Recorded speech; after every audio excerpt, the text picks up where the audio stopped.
നമസ്കാരം. Asia live ടിവിയുടെ എപ്പിസോഡിലേക്ക് എല്ലാ മാന്യപ്രേക്ഷകർക്കും സ്നേഹം നിറഞ്ഞ ഹൃദയം നിറഞ്ഞ സ്വാഗതം. ഇന്ന് നമുക്കിവിടെ കമൻറ്റ് ബോക്സിൽ വന്ന ഒരു ചെറിയൊരു ചോദ്യം, എന്നാൽ ചെറിയ ചോദ്യമല്ല, ഒരുപാട് പേര് മനസ്സിൽ പലരോടും ചോദിക്കാൻ ആഗ്രഹിച്ചിട്ടുള്ള ഒരു ചോദ്യമാണ് ഒരാൾ ചോദിച്ചിരിക്കുന്നത്. അപ്പം ആളുടെ പേരൊന്നും ഞാൻ പറയുന്നില്ല. അപ്പം ആ ചോദ്യത്തിനുള്ള ഉത്തരമായിട്ടാണ് ഇന്ന് ഈ എപ്പിസോഡ് ചെയ്യുന്നത്. എന്താണെന്ന് നോക്കാം. ആദ്യ രാത്രിയിൽ ഈ പാലും പഴവും കഴിക്കുന്നത് എന്തിനാണ്? ഇതിൻ്റെ പ്രാധാന്യം എന്താണ്? അതുപോലെ ആചാരപ്രകാരം ആണോ ഇത് കഴിക്കുന്നത്? എന്തെങ്കിലും ആചാരത്തിൻ്റെ ഭാഗമാണോ? നമുക്ക് ശ്രദ്ധിക്കേണ്ട ഒരു നിർണായകമായ ചോദ്യം തന്നെയാണ്. ഇതിൽ പെട്ടെന്ന് പറയാൻ പറ്റുകയാണെങ്കിൽ പാല് നിഷ്കളങ്കതയുടെയും ഐശ്വര്യത്തിൻ്റെയും പ്രതീകമാണ്. പഴങ്ങൾ ഊർജദായകമായ വസ്തുക്കളാണ്. ആത്മാവ് ശരീരം എന്ന് പറയുന്നത് പോലെ രണ്ടും ഒന്നിക്കുന്ന ഒരു അവസ്ഥ ഇത് കഴിക്കുന്ന മൂലം ഉണ്ടാവുന്നതായിട്ട് ഋഷീശ്വരന്മാർ പറയപ്പെടുന്നുണ്ട്. അതുപോലെ നല്ല രീതിയിൽ വഴക്കിട്ട് നിൽക്കുന്ന രണ്ടുപേര്, ഒന്ന് ഇവരെ ഇരുത്താൻ ശ്രമിച്ച എന്നെ ഇരുത്താൻ നോക്കണ്ട, ഇരിക്കത്തില്ല എന്ന് പറയും അല്ലേ. അപ്പൊ അവരൊന്ന് ഇരുന്ന് കഴിഞ്ഞാലോ അവരുടെ ചൂടൊന്ന് തണുക്കും, ആ ദേഷ്യം ഒന്ന് കുറയും അല്ലേ. എന്ന് പറഞ്ഞതുപോലെ തന്നെ ആ വഴക്കിട്ട് നിൽക്കുന്നവര് മാറുന്ന ഇരുന്ന് സംസാരിച്ച് കഴിഞ്ഞാൽ മാറും അല്ലേ. എന്ത് പ്രശ്നം നമ്മൾ ഇരുന്നല്ലേ, ഒരു വട്ടമേശ സമ്മേളനം എന്നൊക്കെ പറയത്തില്ലേ, ഒരു മേശയ്ക്ക് ചുറ്റും ഇരുന്നാൽ മാറാത്തായിട്ട് പ്രശ്നങ്ങളൊന്നും ഇല്ല എന്ന് പറയും. ഇരുന്ന് കഴിഞ്ഞാൽ എന്തോ വെള്ളമല്ലേ കുടിക്കുന്നത്, പച്ചവെള്ളം, തണുത്ത വെള്ളമായിരിക്കും ഇരുന്ന് കഴിഞ്ഞാൽ വിളക്കിട്ടവർ കുടിക്കുന്നത്. അപ്പം ശരീരം തണുക്കുന്നതിന് വേണ്ടിയിട്ട് അല്ലേ. അപ്പം അതുപോലെ നമ്മൾ ഈ അതിരാത്രിയിലായാലും ഇവർ രണ്ടുപേരും ഇരുന്നിട്ടാണ് പുരുഷൻ കഴിച്ച പാലിൻ്റെ ബാക്കിയാണ് സ്ത്രീക്ക് കൊടുക്കുന്നത്. ഇപ്പം രണ്ട് വ്യത്യസ്ത സാഹചര്യങ്ങൾ ജനിച്ചു വളർന്ന ഒരു സ്ത്രീയെ പുരുഷന് ഒരു പ്രത്യേക അവസ്ഥയിൽ അതുവരെ ഈ ജീവിച്ച സാഹചര്യങ്ങളല്ല ഈ സ്ത്രീ ജീവിക്കുന്നത്. പുതിയ സാഹചര്യങ്ങളോട് പൊരുത്തപ്പെടാൻ പോവാം. പൊരുത്തപ്പെടുന്നതിന് ചിലപ്പോൾ വീട്ടുകാരുടെ വിഷമതകൾ കാണും. വീട്ടിൽ കടങ്ങളായിരിക്കും വിവാഹം നടത്തിയത്. ഒരുപാട് പ്രതീക്ഷകൾ വിവാഹബന്ധം കൊണ്ടുള്ളാവും അല്ലേ. ഒരു വിവാഹം കൊണ്ട് ഒരുപാട് പ്രതീക്ഷകൾ ഉണ്ടാകത്തില്ലേ. ആ പ്രതീക്ഷകൾ എല്ലാം പുറത്ത് ടെൻഷൻ കയറി നിൽക്കുക. അപ്പം ഇരുന്ന് കഴിയുമ്പോൾ കുറച്ച് ടെൻഷൻ കുറയും. പഴം എന്ന് പറഞ്ഞാൽ തണുത്ത വസ്തുവാണ്. അപ്പം ആ തണുത്ത വസ്തു ആ പഴങ്ങളൊക്കെ കഴിക്കുമ്പോഴത്തേക്കും ആ ഒരു ടെൻഷൻ കുറയും. അതുകൊണ്ടാണ് നമുക്കത് മനഃശാസ്ത്രപരമായിട്ട് അങ്ങനെയാണ് നമുക്ക് പറയപ്പെടുന്നത്.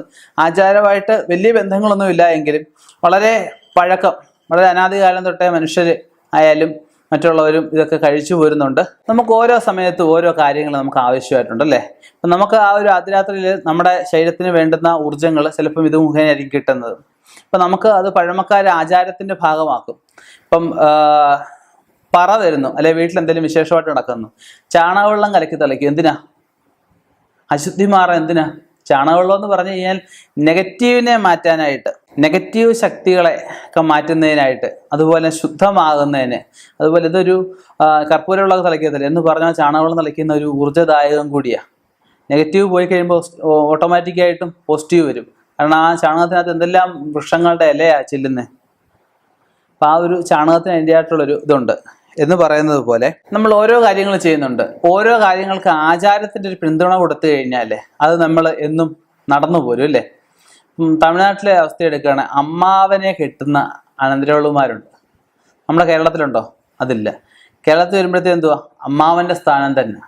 ഓരോന്നിനും ഓരോ സ്ഥാനം കൊടുത്തിട്ടുണ്ട്. അപ്പം ആ സ്ഥാനം ആചാരത്തിൻ്റെ കൂടെ ഭാഗമാണ്. അപ്പം അത് ആചരിച്ച് പോകേണ്ടുന്ന കാര്യങ്ങളാണ്. അപ്പം അതിന് ആചാരത്തിൻ്റെ പിന്തുണ കൊടുത്തു കഴിഞ്ഞാൽ ഈ തലമുറ അടുത്ത തലമുറയ്ക്ക് പകർന്നു കൊടുക്കും. അടുത്ത തലമുറയിൽപ്പെട്ട ആളുകൾ ഇത് കൊണ്ടു നടക്കും. അത് ആവശ്യമായിട്ടുള്ള കാര്യമാണ്. അങ്ങനെ നമുക്ക് ശരീരത്തിന് വേണ്ടുന്നതും വേണ്ടാത്ത ഒരുപാട് കാര്യങ്ങളുണ്ട്. അത് ഈ പ്രകൃതി സ്നേഹികളൊക്കെ പറയും, ഈ പാല് തിളപ്പിക്കരുത്, പച്ചപ്പാല് കുഴിക്കണം. അതുപോലെ വെന്ത പച്ചക്കറികൾ കഴിക്കാൻ പാടില്ല. അങ്ങനെയുള്ള ഒരുപാട് കാര്യങ്ങൾ പറയുന്നുണ്ട്. രാത്രിയിൽ 8 മണി കഴിഞ്ഞാൽ ഭക്ഷണം കഴിക്കാൻ പാടില്ല. അങ്ങനെ ഒരുപാട് നിഷ്ഠകൾ പറയുന്നുണ്ട് അല്ലേ. അപ്പം അതൊക്കെ പഴമക്കാർ ആചാരത്തിൻ്റെ കൂടെ ഭാഗമായി കൊണ്ടുപോയിരുന്നു. ഇപ്പോൾ അത് സയൻറ്റിഫിക്കായിട്ടുകൂടെ അത് തെളിയിച്ചു വരിക. അതുപോലെ കൊച്ചു കുട്ടികൾ വയറ്റിൽ ഗർഭിണിയായിട്ടിരിക്കുന്നവർ മനസ്സ് വിഷമിപ്പിക്കരുത്. അതൊക്കെ ആചാരത്തിൻ്റെ ഭാഗമായിട്ട് പണ്ടുള്ളവർ കണ്ടു കണക്കാക്കിയിരുന്നുകൊണ്ടിരുന്നതാണ്. ഇപ്പോഴോ പറയുന്ന കൊച്ചു കുട്ടിക്കായാലും ആ വയറ്റിൽ കിടന്ന് ഉണ്ടാകുന്ന സംഭവങ്ങൾ, വഴക്കുകൾ എല്ലാം കേൾക്കാം. അത് ചിലപ്പം ആ കുട്ടിയുടെ മനസ്സിനെ തന്നെ മാറ്റിയെന്ന് വരാം.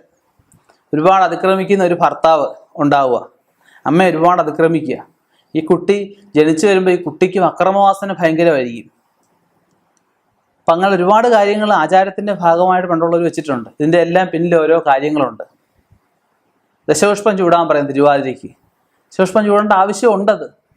കാരണം ആ ഒരു പ്രത്യേക ദിവസം നമ്മുടെ ശരീരത്തിന്, സ്ത്രീകൾക്കായാലും ആ ഒരു ഊഷ്മാവ് ചിലപ്പോൾ കുറയാൻ സാധ്യതയുണ്ട്. അപ്പം അത് ചൂടുമ്പോഴത്തേക്കും ആ ശരീരത്തിന് അത് വേണ്ടുന്ന എനർജികൾ കിട്ടുകയാണ് ചെയ്യുന്നത്. എല്ലാ ചെടികളിലും ഒരു ഗുരുവാണ് ശിഷ്യനോട് പറഞ്ഞു, നിനക്ക് എന്നെ ശിഷ്യത്വപ്പെടണം എന്നുണ്ടെങ്കിൽ, നീ എന്നെ ഗുരുവായിട്ട് സ്വീകരിക്കണം എന്നുണ്ടെങ്കിൽ, ഈ ലോകത്തുള്ള ചെടികളുടെ അല്ല, അല്ലെങ്കിൽ ഗ്രാമത്തിലുള്ള ചെടികളുടെ അല്ല, ഗുണമില്ലാത്ത ഒരു ചെടിയെങ്കിലും നീ പറിച്ചുകൊണ്ട് വരണം. പറിച്ചു വന്നു കഴിഞ്ഞ് നിന്നെ എൻ്റെ ശിഷ്യനാക്കാമെന്ന് പറഞ്ഞു.